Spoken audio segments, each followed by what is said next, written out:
How's it going, everybody? Dawson Levan here with Channel 8 News, and welcome to our new CTV series, Flower City Frights. We're going to be taking you guys all around the city of Rochester to hear all the craziest, spooky stories that surround the city and, quite frankly, real staples in Rochester lore. Today, we're going to be here at the White Lady Castle here over at Durand Eastman Park. Come along with us as we find out what's here.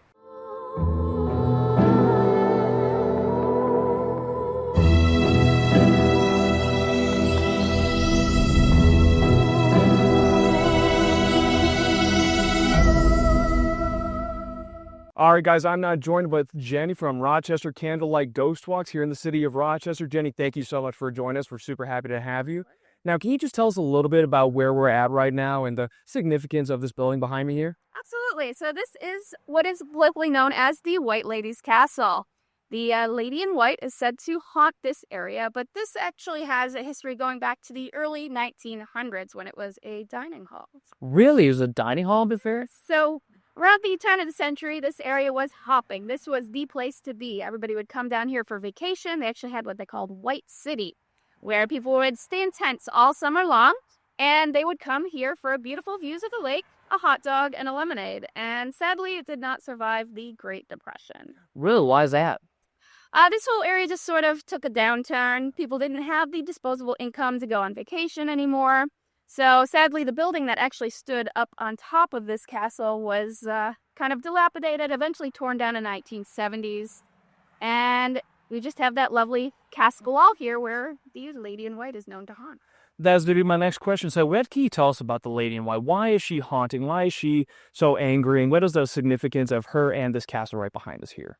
Her story's a bit mysterious. We don't have a lot of information, but we are told that a woman who had a young daughter, teenage daughter, her daughter fell in love with a young man, but then sadly disappeared. And the mother, of course, never knew what happened to her daughter. Spent the rest of her days searching Durand Eastman, what is now Durand Eastman Park, for her daughter. Did not find her, and it seems she's taken up that search well into the afterlife. Really? Now, what would happen if somebody were to encounter the Lady in White? Is she known to haunt like a specific group of people, or is she known just to haunt everybody who crosses her path? Now, if you're a young lady, chances are you're going to be okay, but she is not too keen on young men. Really? She, of course, thinks a young man had harmed her daughter, taken her daughter away from her, so you're a young man and you want to come up here, do be quite careful. That is the most likely candidate to get chased away by the Lady in White. Already feeling really safe right here, guys. I feel so good now. I feel maybe we'll run into her later on today. I'm not totally sure. Now, does the Lady in White haunt in this castle specifically, or just all around Durand Eastman? She's all over the lake shore. So she would not have lived here. As I mentioned, it was a dining hall. We do know it was not her home. Her home was likely a farm out here before this whole area was developed. And for whatever reason, she's most often seen over here. And the legend, as it developed over time, the teenagers would come up here to look for her, and sometimes she would oblige. Wow. Now, I know a lot of people like to hang out on Durand Eastman Beach right behind us here. Now, is there any kind of legend of her walking along the shoreline, anything like that? Maybe people seeing the Lady in White out there in the shore or in the waters? I haven't heard of any sightings of her out in the waters. We do have other ghost stories from the lake, including the Carcajna. Oh, my goodness. Also, in the 80s, there was a turn in the Lady in White legend where it was said there was a certain house on the lakeshore that at night you might see a young woman in the window crying. And some believe that is the Lady in White's daughter. Oh, my goodness.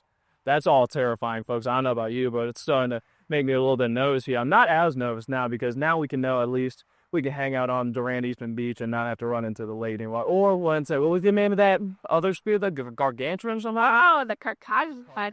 French legend of a demoness of Lake Ontario. Is that right? Well, maybe we'll run into her later in today. I'm not totally sure, but I'm really looking forward to hear more about this castle. Maybe going in, we're going to check out everything inside it and see what else we can find. Now, in a little bit of research I did before coming here, I read a little bit about the Lady in White likes to travel with some dogs with her. Is that true? Yes. Many sightings have seen a large dog on each side of her. Okay. And they're all often described as being ghostly white with glowing red eyes. Really? Now, what kind of dogs are they specifically? Is there any kind of like legend on that? So it depends on which generation you go by. Generation seems to have their own interpretation of the breed. Okay. I was growing up, it was Huskies. And I've also heard some generations say Doberman Pinschers or German Shepherd. Okay. Just no, like, ghost chihuahuas, nothing like No, that? no, Okay. little dog. See, I don't know. That scared me, that's for sure. Those are the ones I'm scared of, too. Now, can you tell us a little bit more about the legend of, like, the castle being built? Because I've heard there are a little bit of rumors behind, like, how you built the structure, everything like that. Yeah, so as I mentioned previously, before the Great Depression, this area was hopping. And they wanted to build this beautiful structure that would give you a lovely view of the lake. Okay. So they picked this beautiful hill, and they built it in the Spanish fort style, a very popular style at that time, which is why it kind of has that castle-like look. And there would have been a large wooden structure up top, kind of like a little house. And that's where they would have served the lemonade and hot dog battle. Okay. And then people could step out onto the terrace, which is now the castle wall, and get that beautiful view of the lake. That's awesome. Now, you said there was like that wooden structure on top of it as well. That's where they would be serving food and drinks and stuff like that. Was there anything that like people would live in there, or maybe other kind of events were hosted in there? At no time did anybody ever live there. Okay. Especially that refectory or dining hall. Gotcha. But after it did close down during the Great Depression, teenagers like to break in, have drinks, set bonfires. That's actually what eventually led to the downfall of that wooden structure. Some team broke in, Oh, really? had a bonfire that got a little out of control and burned that structure, and they just tore down the remains. Is that why? Do you know when they did that bonfire? I believe it was in the 1970s. Oh my goodness. So not terribly long ago. Oh, no. Now, since then, the castle has remained like a staple in the Rochester community. And I know the Lady in White, that is definitely a very popular story in the Rochester community as well. I heard a lot of people talking about it. Now, how significant would you say this castle is just by itself to Rochester, to this park, and what it stands for today? It's absolutely iconic. As you can see, we got that lovely U sign talking about the legend. It's one of the first Garrison lore plaques here in Rochester. And every single generation has their own iteration of the Lady in White tale. It is just so ingrained in Rochester history and is one of the most famous ladies in white throughout the country. Wow. Now, on that similar note, I know in this series we're going to talk about a bunch of other different crazy spirits in the Rochester area. What would you say are the most popular and the most significant in the Rochester community? Well, number one, Lady in White. Absolutely. Absolutely. We have lots of different hauntings throughout Rochester. One of my favorites is actually the Union Tavern. Really? We do a dinner and ghost there because there are at least 7 ghosts in that tavern that are known to haunt the place. 7? Oh my goodness. Now, what kind of ghosts are there? Are they just angry people just drinking and having a good time, or? It's mostly former owners. Okay.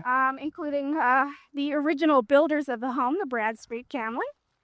We also have some former enslaved people that do haunt the place. It was known to be a stop on the Underground Railroad. Really? And there's also one kooky owner who I believe died in the 1970s. Okay. He owned it as a bar, Haley Bar. And he's known to haunt the place and cause little mischief. This is all such great information, just to hear how crazy it is, because I didn't even know any of this history about Rochester until I got here. We started diving more deep into this history, and you've been super helpful so far. But I kind of want to go back to the Lady in White here just a second. Is there any type, any time of year where she's been known to be particularly active, or whenever she starts being the most of a nuisance, I'll say, for lack of better verbiage? I know we're approaching the Halloween season. I feel like that'd be the perfect time for people to start going ghost hunting by themselves and stuff like that. Can you tell us a little bit about that? Yeah, so she's active year-round. And you just ask the Irondequoit police about their call log on the Lady in White. They actually have a separate file that talks about all the... Is that right? ...of the Lady in White that are called in. Oh my goodness. But this time of year, October, of course, everybody has that renewed interest in all things spooky.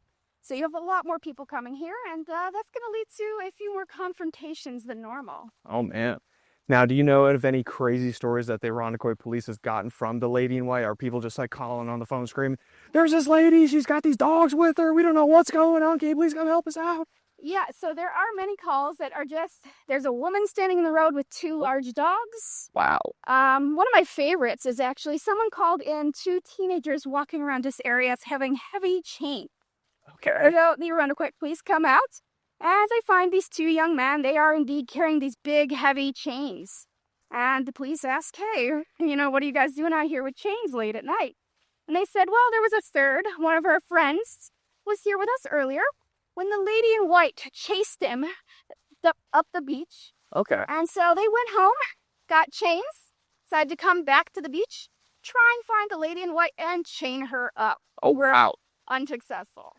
I was going to say, I wouldn't think they would be successful if they're trying to chain a ghost to a tree, but Not gonna work very well. definitely not.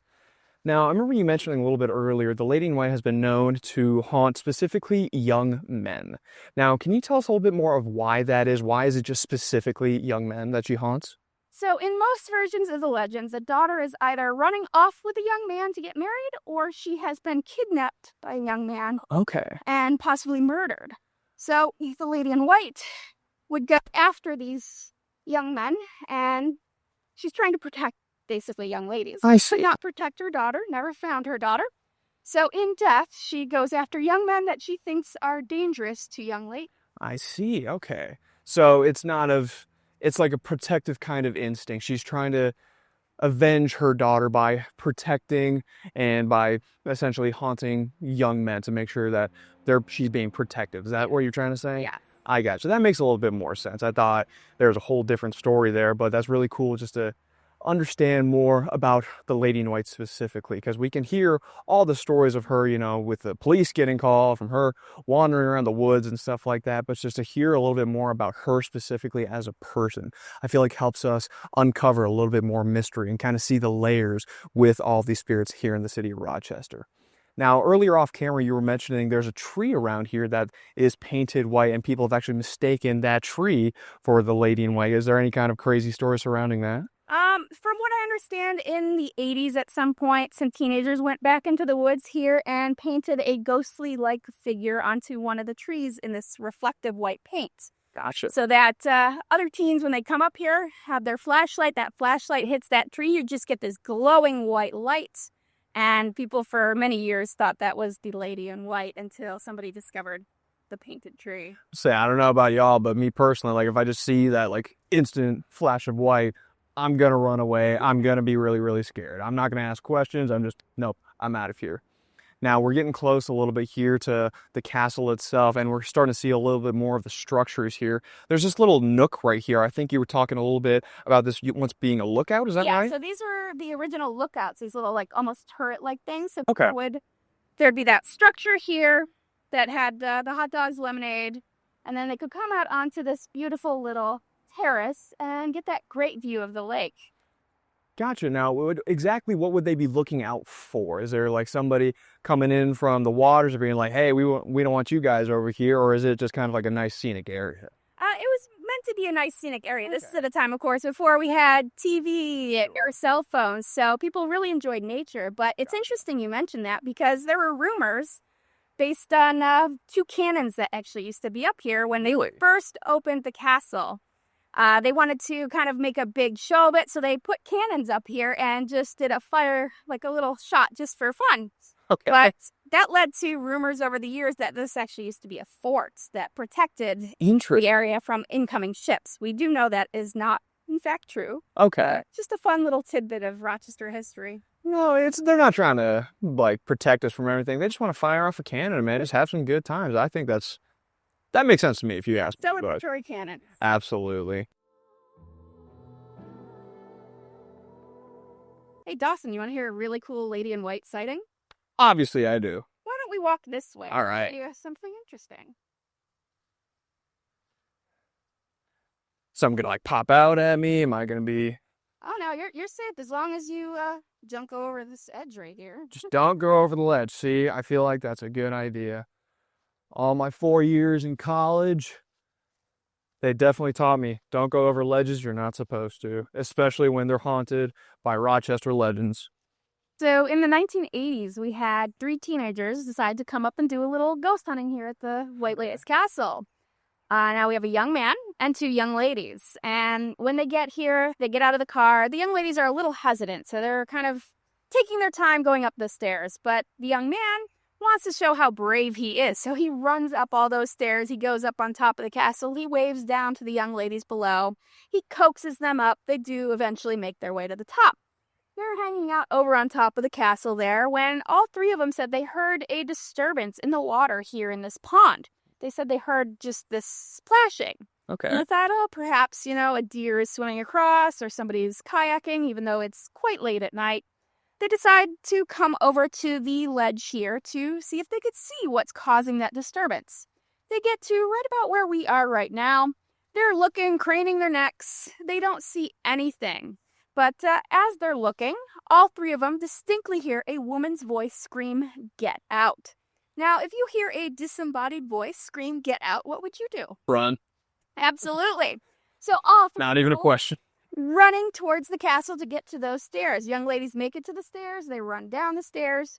They get in their car. They actually lock the doors, and they're huddled in fear. Uh-oh. Young man is not so lucky. He had tried to run, did not get more than a few feet before something grabbed the back of his shirt collar and began dragging him. Of course, he's fighting for his life, kicking, screaming. Said it felt like minutes, was probably only seconds before whatever this unseen force was releases him. He runs, he goes down those stairs. He's not thinking clearly. He's just so terrified. Actually bypasses his own car, runs across the street into traffic, manages not to get hit, and then sort of disappears on the lakeshore side for a little while. He eventually, 5-10 minutes later, does make his way back to the car after he's calmed down a bit. And the young ladies notice the front of his pants are wet. Ooh. He said he got splashed by the lake, but I think we know what really happened there. You know what? I'll stick up for him. I don't blame him one bit. I feel like if I was in that situation, I'd probably do the same thing for juniors. Absolutely. It makes sense, I mean, I don't blame him at all. Now, Jenny, can you tell us a little bit more about the company you work for and how it might have started? Yeah, so me and a friend started this in 2004 as Rochester Candlelight Ghost Walks. We were actually on a ghost hunt in Lilydale, which is not too far from Rochester. It's just outside of Buffalo, actually. And it's sort of an enclave of psychic mediums. Gotcha. So we have this beautiful little town. And we were there for a ghost hunting seminar. Now, we had been ghost hunting for several years already. And when we went to the seminar, we found we actually knew more than the people teaching it, and we had better equipment. Wow. And so when we were out and about doing the ghost hunt portion outside, we found all the people kind of clamoring around us, wanting to learn from us. And we're like, hey, we should do something with this. I had actually done ghost walks in Gettysburg. I'd worked for a tour company there for a couple years. Wow. And I told ghost stories there. And I was like, you know what? I could do that in Rochester. So that drive back from Lilydale, we formed a whole company. We decided on the name, and we immediately jumped right into it. And that was our first season. That is amazing. Now, throughout your entire time, because you said it was in 2004, so that's 21 years of this company. That is absolutely amazing. What would you say is the scariest or just a story that pops up out of nowhere where that's the one that you tell people? Well, the Lady in White is the most popular one everyone wants to hear, but I often like just those little personal stories. For instance, I helped the team that started Rolling Hills and opened it up to the public to ghost hunts. And we were doing a private hunt there, just our team members. And all of a sudden, one of our team members started acting differently. This was a sweet, gentle, older man, and all of a sudden he was screaming and yelling and demanding to go upstairs to save someone. And we thought this very strange, and we quickly realized that we were witnessing a live possession. One of the gentlemen with our team was actually an amateur demonologist. He did a whole ritual, and my partner in the Ghost Walks was filming as this orb left the top of this gentleman's head. He slumped down in the chair, and when he came to, he was back to his usual self. If that doesn't scare you, I don't know what does. I don't even know how I would react to situations like that. I think we were talking earlier when that young woman on my tour that I used to do back in Charleston, South Carolina, when she was being possessed or when she was seeing and feeling all these crazy things, like that kind of thing just scares me. And when I remember first starting that job, I was just like, man, I don't know, ghost spirits, whatever. That's just a bunch of made up things. But like I'll say, I've just seen and heard things I just simply cannot explain. I remember once we were in a park where there was a famous lady who was hung there, and it was known that she would haunt there, like haunt that area, that she'd be seen like swinging on the noose, like still around her neck, and just like jump down trying to scare people. I've also heard a lot of stories in that same park where people would just like laugh hysterically out of nowhere.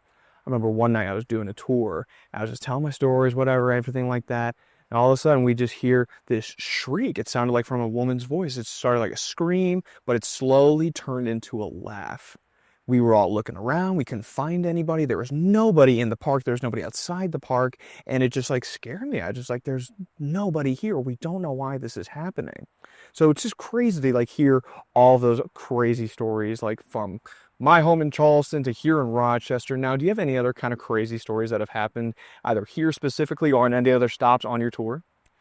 So in our first year of doing the Mount Hope Ghost Walk, we had a woman come on, and at the beginning she told us that she was an empath. That's somebody that can feel what spirits are trying to get them to feel. So she was on the tour. We were walking along the cemetery, the sidewalk there, and she kept complaining of being hot. And this, of course, was a cool October evening. No reason for anybody to complain of being too hot. Gotcha. And I kind of dismissed it. Perhaps it's a hot flash. I don't know, but we kept going along the cemetery towards the north gate, and she kept just saying, I'm burning up. I'm getting so hot. I can't stand it. I feel like I'm on fire. And it made me realize that we were heading towards that north gate where the original crematory was. Now, sometimes people who are empaths can feel what a person felt in their final moments on this earth. And it's very possible that she was feeling what some poor soul felt as they were pushed into the crematory, perhaps a bit prematurely, because back before medical science of today, sometimes people were buried alive or cremated alive. That's where the term dead ringer came from. That's where the term saved by the bell came from. It's funny that you mentioned that, because another stop in Charleston that we'd go along, we would talk about this young woman where she was placed in a mausoleum prematurely. Now, for those not aware, if you're buried in a mausoleum, that's really different for being placed like 6 feet under. If you're placed 6 feet under and say you were to wake up again, you'd have about a 1 to 2 hour supply of air before you'd eventually suffocate. Now, that's where the term saved by the bell came from. So if somebody was in there and they were alive, that what they do is if they weren't sure if you're like 100% dead or not, they just put a little rope around your wrist, stick a bell on top of your tombstone, say you're to wake up again. You just ring that little bell and somebody come and dig you out. Now, say if you were to be buried alive, you ring that bell, somebody comes and digs you out. That's not what happened with the story of this young lady. Now, she died at the age of 11 from diphtheria. Now, for those who don't know where diphtheria is, a very deadly disease that affects your back of your throat, like a film and mucus starts to develop, and you'd eventually like choke on your own fluids and die. Now, that's what they believed happened to her, but because of this, we did not have all the modern medical technology that we have nowadays, so they put her in her mausoleum very prematurely. Now, it was the great earthquake, I believe it was 1886. That was actually the last major earthquake in the city of Charleston. Now, the church was destroyed, the mausoleum was destroyed, the family came back to try to find her body. Well, as they're digging throughout the rocks and the rubble, they found her body curled up in the fetal position, and her fingers had been worn down to the first knuckle. That's about right here on your fingers. Now, that being said, she was placed in that mausoleum alive, and the family was just devastated about this. She knew she was trying to claw her way out. Now, we don't have an exact estimation of how long she was in there, but since she was very sick from diphtheria, we think she was in there for probably like 1 to 3 days. So not very long, clawing away inside that mausoleum, but just because of the lack of the modern medical technology that we have nowadays, could have helped prevent that kind of situation. And I'm sure countless other situations like that here in the city of Rochester. I'm sure the dead ring or saved by the bell, that still very much applies here. Would you say? Absolutely. Now, a little bit more about back to the lady in white. Is there anything more about her? Is she more than just a ghost? Yeah, so when we think of ghosts, we think of just, the soul or the spirit of someone who has died that is sticking around. But the lady in white does seem to be more than just your average ghost. Really? She has a lot more strengths. And we believe she's probably more likely a banshee. A banshee. Now, for those not aware, can you tell us what a banshee is? Yeah, so a banshee is usually a female ghost that has a very sorrowful or mournful story that caused her in death to go on a mission, let's say. And banshees are almost always directly linked to a body of water. And of course, we have Lake Ontario right here. And banshees usually haunt lake shores or seashores. Okay, I got you. Now, we did discuss this a little bit already, and we know there are tons of crazy stories about the lady in white here in the park, on the castle, on the shore over there. Are there any other stories of her like popping up in other parts of the city? Oh, absolutely. So the lady in white, this gives it more credence to her not being just a ghost. She can travel. Really? She's been seen on King's Highway going up to cars. And she's actually been spotted at the Union Tavern by one of our psychics. So we used to have an event called Dinner with a Psychic. Okay. You go in, have a nice meal, and get a psychic greeting gallery style. Unfortunately, we had to discontinue because the lady in white likes to pop up during those dinners. Okay. During one, we had a male psychic, and we all know how the lady in white has that distaste for men. Well, he was in the middle of a reading when all of a sudden the room felt like it caught on fire. Just somebody had rolled a heat cannon into this room, just a blast of hot air. And we're all kind of looking around. We could feel the energy change in that room. And when we looked to the psychic, his face had just gone pale as a ghost. No pun intended. Gets up without saying a word and walks out of the Union Tavern, walks out of the event, and does not return. And we would later contact him and say, hey, what happened the other night? And he said the lady in white had interrupted him during the dinner and scared him so bad that he had to get out of there. Okay, now do we have any idea on what she might have told him? We don't. She probably just uttered a veiled threat. Makes sense. Keep it short and sweet, not one for chit-chat. I like that.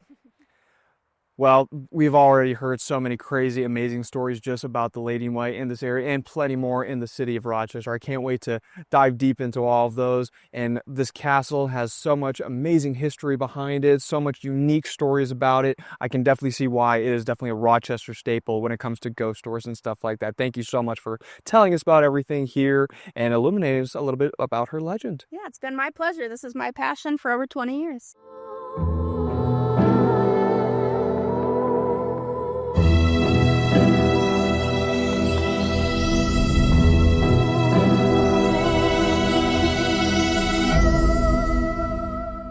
Get the Rochester First streaming app today for everything you love from News 8 On Demand, plus exclusive shows you won't see anywhere else. Search ROC and download for free on Roku, Amazon Fire, and Apple TV.